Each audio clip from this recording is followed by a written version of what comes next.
I came into Coober Pedy as a kid in 1963 with my father and mother, brother and sister, because Dad had a work here with his brother. His brother come here in 1960 because he was a mica miner in Alice Springs. Mica finished, he come down to Coober Pedy. He and his other brother decided to go opal mining at Larkin's Folly. In Larkin's Folly they found some money, and with that they went and bought Don Field's General Store in the main street of Coober Pedy. Because at that time there was a credit squeeze in Adelaide with the housing market, because Dad was a builder. So in July '63, the whole family come up, and it took us 3 days to get here. Back then, you were self-sufficient. You generated everything. Water was gained out of Murchison's bore, about 153 miles up the road. You went up there, got a big tanker of water, and you filled up 44-gallon drums. And you were literally, you lived out of a 44-gallon drum, and you would go there and bring the water down. Then you would have a 32-volt gen set out the back, and the 32-volt ran your lights and ran your fridges and everything else. So you turn them on in the morning, and you turn them off at night. So usually from 10, 11 at night till 7 or 8 next morning, pitch black. Pitch black. Or candles, whatever. Dad introduced 240-volt power, because back then we had a 32-volt free light, where the 32-volt had a whole gang of batteries with a windmill, and the windmill helped keep the batteries charged up as well. But in about 62, 63, they introduced 240-volt power. So everything was self-sufficient, but then things rapidly changed from there. 240-volt power became generic everywhere. Water became available in big tankers, and people were started to deliver water. When we built the motel in '66, we had guys going up to the Murchison's bore with a old milk container, filling the milk container full of water, bringing it down, and we used to fill up squatter tanks, 30,000-gallon squatter tanks of water, and that was dispensed through the hotel, or the motel then. And that's how we got our water. And the power was a big GM motor out the back that ran initially like 7 in the morning to midnight. But when you had the motel, people demanded it about that time, they wanted power a bit more regular, a bit more often.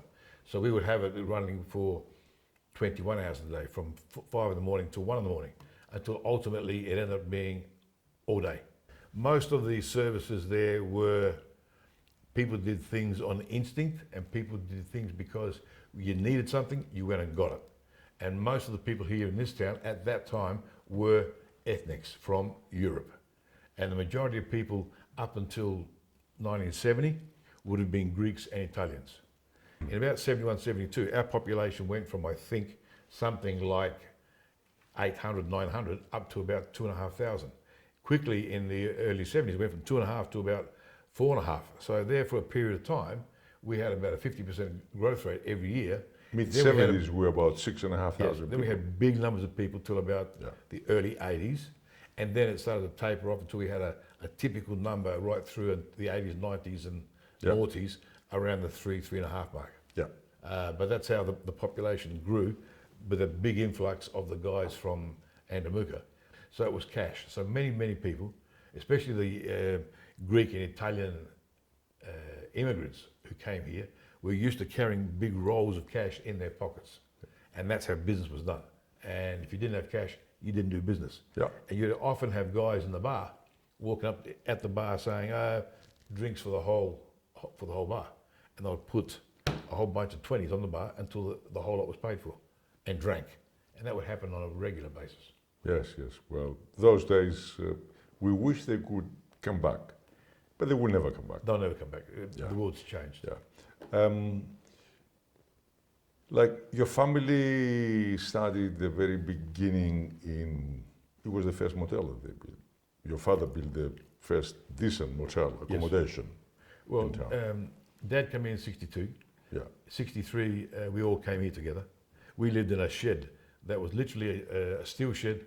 Half was lined with masonite, and Mum, Dad, and 3 kids would live in one room, and Mum would pommy wash us in a hand basin. Drop toilets outside. The other half of the shed was full of fuse lighters, kerosene, all those sorts of nasties which you couldn't keep in the store. So that was in 63. In 64, Dad, being a builder, always being a bit adventurous, would convince my uncle to add additions to the minor store. So every year, 63, 64, 65, 6, 7, 8, 9, 7, 71, 72, 73, 74, 75, every year we did an extension. So in 66 we built the first open motel. And then in 67 we had an extra wing. In 68 another wing. In 69 we won like a lottery for the hotel license, so Dad built the first hotel. So everything went swimmingly well. Then business started to grow, tourists started to come. The road had been improved from a goat track to a dirt road still, but you could actually have two buses on the road at the same time. And more people started going north and south from Adelaide to Coober, Pedy. So that kind of grew the population, and more people were living here. So there's more demand for people to go from Adelaide to Coober, Pedy. So everything grew exponentially quickly. Yeah. Then in 73, the back wing was burnt down because the chef who had Italian chef, Sergio, had a fish and chip shop. And he had this Serbian woman. I remember that. Who was quasi like a girlfriend. She got upset with him one night, so she turned the gas up and the whole thing went up in smoke. But she fried his fish and chip shop, but fried half our rooms.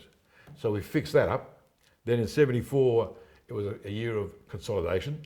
In 75, we nearly got wiped out because the hotel and half the rooms got burnt down. But that nearly wiped us out in 75, and that was the day before the dismissal of Gough Whitlam.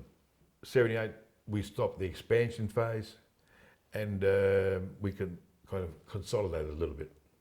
Then about 82, Dad said, we need an underground hotel because we got to take tourism and interest in this town to the next level. So we sat down. I had just got back from a while in Queensland, so Dad and I sat down and worked out a bit of a scheme for a block of dirt that we had bought as a result of the fire in 75 to help us compensate for the loss of rooms in the fire. We had bought what is now Desert Cave off a real estate firm because they had 12 motel rooms there. And those 12 rooms we used as overflow from the hotel because we needed some extra rooms to... They're still there. And they're still there to maintain our contract with the bus companies. Yeah. So in 82 he decided, we need to build an underground hotel. At the back of this was the hill, and the intention was to kind of put some tunnels in the back and do it. Now originally there was a famous guy called Johnny Andrea, who very flamboyant entrepreneur type, but I don't think he finished too many things. But he actually put the first kind of half a hole in the wall. So we had a bit of a three-dimensional schematic of the whole place. Once we worked that out, we were then able to work out, okay, now we put a tunnel here, we put a tunnel here, we put a tunnel here, and we devised a way to excavate and put all the rooms excavated and the public areas. And that was the start of the Desert Cave, and that happened about 82, 83. 85, 86, Dad died, and we decided to continue the dream and finish it. We did. We completed the rooms in 87, the public area in 88, and then we won a National Tourism Award, and we beat Sanctuary Cove for Best Development Project. We worked together in Melbourne. That's right, the both of us, in Melbourne. Before that, your father had a terrible car accident. Yes, correct. Yeah. You must say that. You must say that because, your father, I remember very well, your father and Attilio, his Opalbine partner. Yes. They died in a car accident. Yes. And you continue on. Correct. The dream. To the credit of my uncles, we met, Dad died on the 7th, we buried him on the 12th, we met in Coober, Pedy on the 16th. And my two uncles and I met on the site of Desert Cave, with the three of us with our hands in our pockets, and the oldest uncle, Beppy, said, what do you want to do? And I said, I think we should finish this thing. And he said, okay. And he looked at his brother, Attilio, and said, what do you think? He said, if he wants to do it, we'll do it.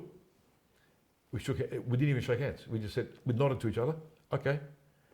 And they left, and we then proceeded to spend millions on developing this hotel based on that.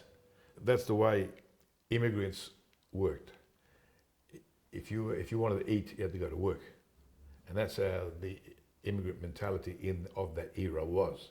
So they all had to come here, they all went to work because they wanted to eat.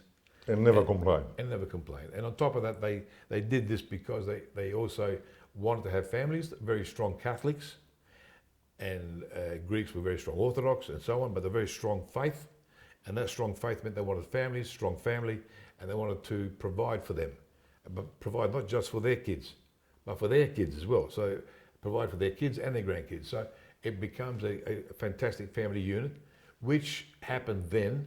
And it's fair to say that that same desire has been lost as each successive generation has. But we still have it though. We still have it, yes, but I hope that our grandkids have it, but I don't think I hope we give them something. I hope. The whole family unit aspect of the Europeans is what nurtured and grew Coober Pedy. Everyone came here and they started having their own families, and everyone started having families to the point where we became a community. Everyone helped each other. Everyone worked together for the common good. And there was often cases where we needed to raise money for an ambulance. The state government wouldn't give us one. So we had a fundraiser in the town hall, and my uncle was on the committee, and they went to they went and made the call on the Monday morning, and he said, "Oh, I've come to make a call to order an ambulance." And they said, "Oh, do you have enough money?" I said, "Yeah, we had a fundraiser on Saturday." He says, "Do you know how much it is?" He says, "Yes, we do." He said, "Well, do you have enough money?" I says, "Yes, we do, but we want two." He said, "What do you mean you want two?" He said, "We have raised enough money for two ambulances." And that was how Coober Pedy started, and how Coober Pedy got so strong, and that was typically because of the very strong family essence of the immigrants here. Yeah. And that's how it happened, and that's how it was maintained. There was a time when if you had an emergency medical episode, it happened to me with appendicitis, and you had to be flown out, the siren would go. And people would know that the flying doctor was coming in. So people would go from everywhere, drive in or anywhere they were, they would rush to the airport and line the airport strip and put their headlights on so that the plane could land on a dirt strip, pick up the patient and fly out. Yeah. And I was one of those guys who was in the back of the plane with a burst appendix when they flew me out to Port Augusta to get stitched up. But I vaguely recall there must have been 80, 90 cars lighting up the strip. And that was the community aspect of living here. Very strong. We stopped talking about Desert Cave and the development and how you finished the hotel, or how successful was the hotel better under your management. We opened the rooms on, I think it was April the 13th, 87. I opened the public areas for the bars and shops and stuff in April the 14th, 88. In the end of 88, we won the National Tourism Award, where we beat Sanctuary Cove. It became an easy sell because it was something new, it was something novel, and back then, $5 million was a lot of money. I think it's fair to say that the Desert Cave Hotel was the pinnacle of tourism in Coober Pedy, Yeah. and was responsible for significant tourism growth for a number of years. Not forever, but probably until about the early 2000s, it was very prominent in tourism. After that became the advent of more other businesses and other things happening. So other people started to, improve and increase the... A lot more underground underground accommodation started building up around town. But to all fairness, Desert Cave was still, or still is, even if it's not yours anymore. Yes. Still is the best hotel in town. Yes. Still is the best accommodation in town. Yes. Being a family unit, and an immigrant family unit, kind of made things, I suppose, significantly easier because everyone knew you had a job to do, you just shut your mouth and went and did it. And again, it was the commitment to family again. Yeah. When did Anna leave town? 99, I think. 99. 99. Yeah. So for many years you were it for both hotels. Since 99 to just recently, I ran them all on my own. Yeah. On my own. Obviously, I had to You create. had your offsiders. Yes. You had your managers, and Yes. you had, but you were the head of the Yes. of the two hotels. You have to create a structure, and the structure's created. You travel overseas Correct. so many times for promotions for the hotels and the accommodation. It's fair to say that up until probably around about 2015, 2016, 40% of our tourism business was international. Yeah. It was about that time where asset grew Australia-wide. So there was more things to look at, more things to do, number one. Number two, as there was a slight decline in opal mining here, and there wasn't a demand for air services and bus services and everything else, the accessibility became harder.